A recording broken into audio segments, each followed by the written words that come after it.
Makanya maksud saya, kalau Bapak tak mau ngurus kami nih, pusat tidak mau mengurus Meranti, kasihkan kami ke negeri sebelah. Kan saya ngomong, apa perlu merantingkan ke senjata? Kan tak mungkin kan? Dan Ibu sekalian, kita buka sesi pertama. Silakan Pak, pertama dari sesi sebelah kiri, di tengah, dan ada dua. Silakan Pak Adil dari Meranti, Bupati Meranti untuk menyampaikan. Makasih. Assalamualaikum warahmatullahi wabarakatuh. Waalaikumsalam. Bapak narasumber yang saya hormati, ini saya langsung aja ke narasumber yang berkaitan dengan keuangan, Pak Dirjen. Mudah-mudahan jawabannya itu tidak Bapak sebagai kapasitas Dirjen baru dilantik. Saya tadi memprotes pidato Pak Gubernur bahwa ada penurunan DBH di Provinsi Riau. Mungkin secara umum ada ya, tapi di tempat saya itu DBH-nya bukan malah menurun, minyak kami itu malah bertambah banyak, bahkan hampir 8.000 barel per day. Ini untuk Pak Dirjen ketahui.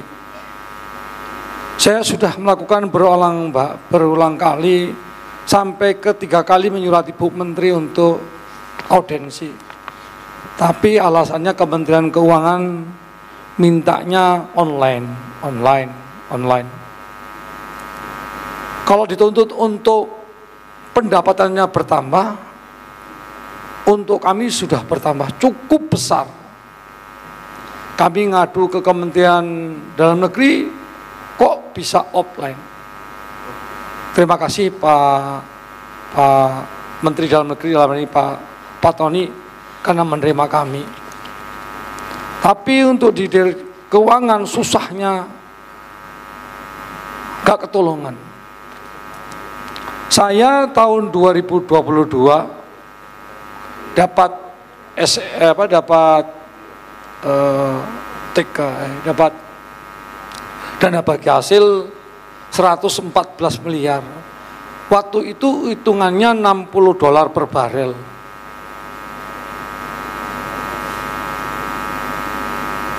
Perencanaan pembahasan APBD-nya.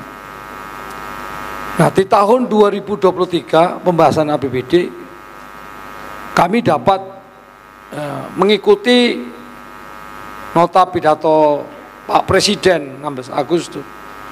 1 barel $100. Dan kemarin waktu lewat Zoom dengan Kementerian Keuangan, tidak bisa menyampaikan dengan terang, didesak-desak barulah menyampaikan dengan terang bahwa $100 per barel.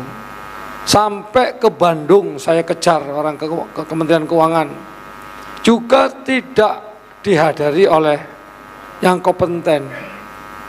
Itu yang hadir itu waktu itu entah staf, tak tahulah. Sampai pada waktu itu saya ngomong, ini orang keuangan isinya nih iblis atau setan. Nah, hari ini Pak, saya kejar lagi Bapak kemari. Saya mau tahu kejelasannya. Pertama, apakah penyusunan APBD 2023 itu pakai asumsi yang mana? $60 atau $80 yang Bapak sampaikan, atau $100 yang pidato Pak Jokowi yang benar? Ini ada 3 saya cermati tadi. Minyak Meranti naik besar sekali. Minyaknya sudah tahun ini 13 sumur dibor. Ini untuk 2023 tambahannya 19 sumur. Berarti Meranti itu bukan targetnya 2003 ini 1 hari 9.000 barel per day. Ini untuk Pak Dirjen ketahui. Jadi kalau seandainya kami naik, kami penghasilannya besar, dianggap penurunan. Saya mengharapkan nanti Bapak keluarkan surat untuk penghentian pengeboran minyak di Meranti. Itu Pak. Jangan diambil lagi minyak di Meranti itu. Nggak apa-apa, kami juga masih bisa makan daripada uang kami dihisap sama pusat.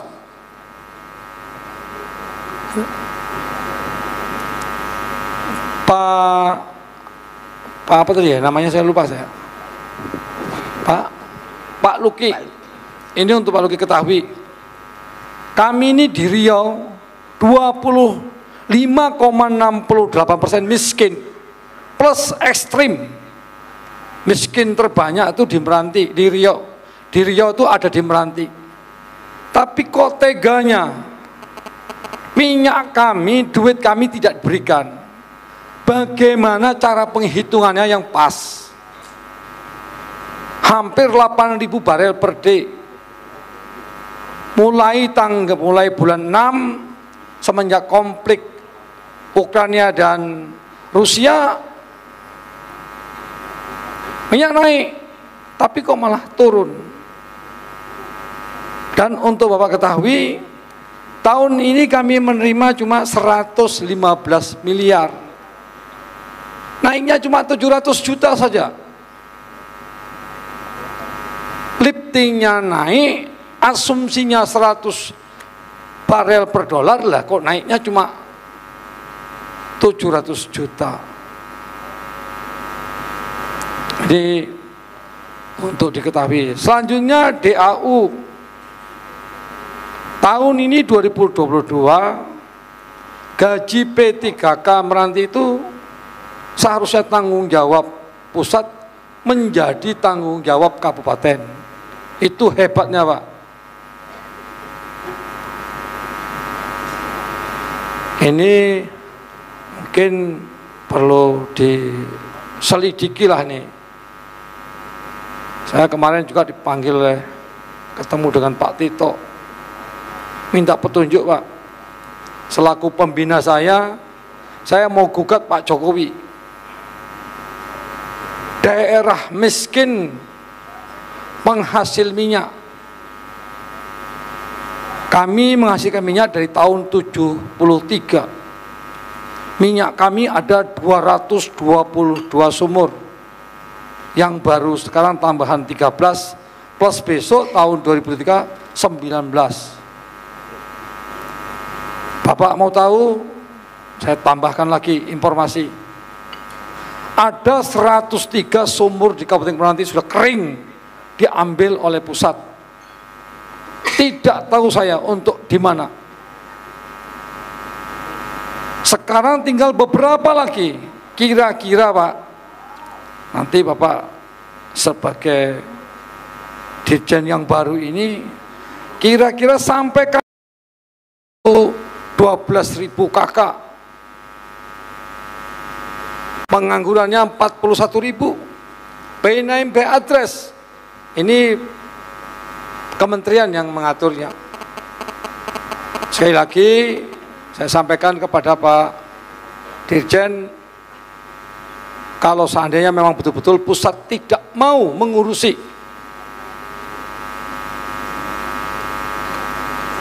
kami, Kabupaten Meranti, ya udah dilepaskan saja. Mungkin itu saja. Nah, ini untuk yang selanjutnya, mengingat Undang-Undang Nomor 1 2020 ya, 22 tadi, 2 tadi nyinggung sawit Bu Epa. Di Meranti itu 81.000 kebun sagu. Ada 280.000 ton per tahunnya. Selanjutnya, ini karena Riau ini asik dengan sawit, saya tunjukkanlah ke Meranti. Ada 50.000 hektar kebun kelapa di Kabupaten Meranti. Ada 28.000 hektar kebun karet. Kalau mangrove sepanjang pulau itu ada 4 pulau besar di Kabupaten Meranti. Dan terakhir kopi Liberica. Tentu saya bicara masalah pajaknya, Pak. Mungkin itu saja, nanti dimasukkan dari bagian di PP-nya ya. Ini supaya kami melakukan pemungutan tidak disalahkan. Itu saja, terima kasih. Assalamualaikum warahmatullahi wabarakatuh. Waalaikumsalam warahmatullahi wabarakatuh. Terima kasih Pak Bupati Meranti. Kita ke pertanyaan kedua dan ketiga dulu, nanti baru bisa dijawab. Bukan hanya kita dengan karena Bapak dari Bengkalis kami nggak mau deh, pokoknya ketemunya harus online, nggak seperti itu. Dari kami Meranti Pak.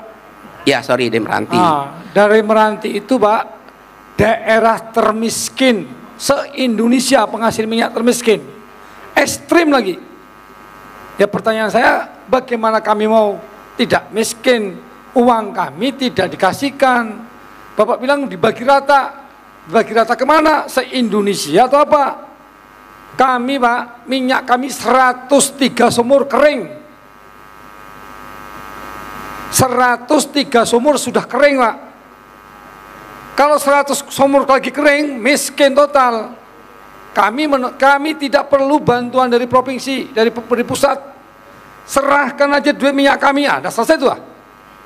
Kalau itu tidak diserahkan, ini kan bagian Pak, ikut aturan pembagian. Ini aturannya sudah ada semua Pak, ini aturannya.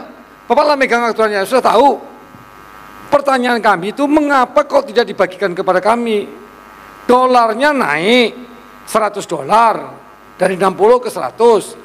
Liftingnya naik menjadi 7.500 lebih barel per hari, per day. Lah, duitnya kok malah berkurang? Itu pertanyaannya Pak. Itu Pak, tadi kan ada formulanya. Saya sampaikan tadi, misalnya ditetapkan di undang-undang bahwa misalnya 85% itu diberikan kepada pusat, daerah sebesar 15%. Kemudian bukan hanya daerah penghasil, tapi juga diberikan namanya daerah pemerataan. Ada pembagian untuk jadi dinikmati oleh daerah-daerah lain di sekitar. Tapi makanya juga konsep DBA sawit juga seperti itu. Nggak semuanya itu akan diberikan kepada daerah penghasil. Kami daerah perbatasan Pak. Jangan salah Pak, semuanya kami lengkap. Kami cuma tidak mengelola saja. Itu Pak, jadi formulanya seperti itu kalau ditanya. Jadi kalau soal angkanya, kami menerimakan data dari SDM, berapa liftingnya, berapa ininya itu dari SDM semua. Itu yang kami pakai dari data sebagai dasarnya. Kemudian kita menggunakan semua clear kok Pak, ada formulanya. Itu maksudnya Pak. Pak, kami dulu cuma 3.000 sampai 4.000 liter barel per day-nya Pak. Sekarang sudah hampir 8.000. Naiknya itu signifikan. Makanya kalau tidak naik signifikan, tadi kan pertanyaan saya, Bapak keluarkan aja, jangan dibor minyak kami. Kayak gitu kan, pertanyaan saya kan termasuk itu bagiannya. Kalau misalnya tidak naik, tidak ada penambahan, ini tahun ini 15 sumur, 13 sumur dibor. Ini 2023 mau nambah 19 sumur. Target daripada SKK Migas 9.000 barel per day. One day 1 million. Kan udah ada ketentuannya. Sekarang kami naik. Di Rio ini mungkin kami Pak yang paling banyak sekarang di bornya. Tapi pertanyaannya, mengapa duit kami tak dibalikkan? Tadi kami sampaikan itu formulanya seperti itu Pak. Bukan hanya diberikan kepada penghasil, kebijakan di Undang-Undang KPD yang baru itu menggariskan bahwa dinikmati bukan hanya oleh daerah penghasil, tapi juga daerah yang berbatasan, daerah yang pengolahan, dan daerah lainnya untuk sebagai pemerataan. Jadi kalau berdasarkan formula pasti kami bayarkan. Formulanya itu. Gitu Bapak. Jadi Pak, saya sudah punya kayaknya. Izin Pak Bupati. Sebentar Bu, ini karena kami daerah miskin. Kalau kami kaya, kami biarkan aja. Mau ambil 10 triliun pun nggak apa-apa. Kami daerah miskin, daerah ekstrim. Jadi kalau daerah miskin ada minyak, Bapak Ibu ambil, uangnya entah dibawa kemana, pemerataan kemana. Seharusnya kami ini yang menjadi prioritas. Karena Pak Jokowi 2024 wajib 0%. Bagaimana kami mau membangun rumahnya, bagaimana kami mau mengangkat kemiskinan orang nelayannya, petaninya, buruhnya. Bapak mau tahu, akibat pandemi COVID, warga Meranti nggak bisa pergi ke Malaysia. 41.000 penganggurannya, itu PMK. Pertanyaan, mengapa uang kami dulu 14, sekarang 115, naiknya cuma 700 juta saja. Kami naik per triwulan 3 naik 6%, dihitungkan bulan 12 naik 20%, berarti minyaknya tambah banyak. Di BOR sekarang 7.800, hampir 8.000 barel per day. Ini orang SKK Migas yang ngomong di Bandung, Pak. Bukan saya ngomong asal-asalan. Lah pertanyaannya, lah minyaknya banyak, duitnya besar, lah dapatnya kok malah berkurang. Ini kenapa? Apakah uang saya dibagi seluruh Indonesia? Makanya maksud saya, kalau Bapak tak mau ngurus kami nih, pusat tidak mau mengurus Meranti, kasihkan kami ke negeri sebelah. Kan saya ngomong. Atau Bapak tak paham juga omongan saya? Izin Pak Bupati. Atau begini Bu, bentar Bu, apa perlu Meranti ngangkat senjata? Kan tak mungkin kan? Ini menyangkut masyarakat Meranti yang miskin ekstrim, Pak. Tadi kalau Bapak ngomong begini bagi rata, itu salah, Pak. Dibagi rata kemana? Izin Pak Bupati, mungkin izin Pak Dirjen, dari pertanyaan Pak Bupati, mungkin ada hal yang harus dikomunikasikan kembali, Pak. Mungkin kami mengusulkan kalau misalnya Pak Dirjen berkenan dapat memberikan perhitungan ini kepada pemerintah Meranti mungkin lebih baik, karena memang 85% itu adalah pembagian untuk pusat dan 15% pada penghasil, dan 85% tersebutlah yang mungkin ingin dipertanyakan oleh Pak Bupati. Sebenarnya tidak, kemana? Bu, tidak. Yang tetap yang seperti biasa. Okay. Saya tidak menuntut yang macam-macam, Pak. Yang seperti biasa. Kemarin 114 miliar. Itu kemarin 2022. Sekarang minyaknya naik, liftingnya naik, dolarnya naik, lah dapatnya kok malah 700 juta rupiah tambahannya. Kena apa? Dulu hitungannya 60 dolar, sekarang 100 dolar. Bagaimana caranya? Sebaiknya gitu, Pak. Ya, mungkin Pak Bupati, izin ya Pak Dirjen, kalau misalnya dapat diagendakan pertemuan untuk konsolidasi ini lebih baik gitu.